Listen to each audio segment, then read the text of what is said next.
Back-to-school season often brings a mix of excitement and stress, and a wise and warm approach can make the transition smoother for both parents and children. Start with a calm conversation about the coming school year.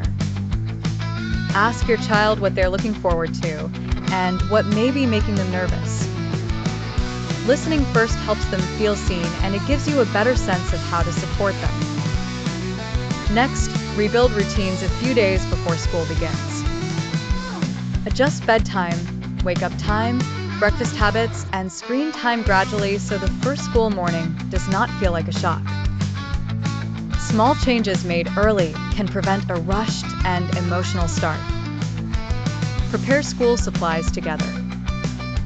Let children help pack their backpack, choose a lunchbox, or check off items from the supply list. Involving them creates a sense of responsibility and confidence, and it turns preparation into a shared activity instead of a task done for them.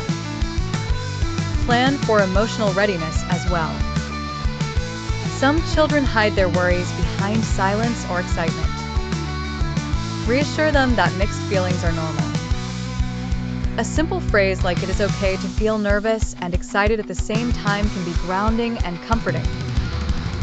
Create a practical first day plan. Lay out clothes the night before, pack lunches and water bottles in advance, and decide who will handle drop-off or pick up.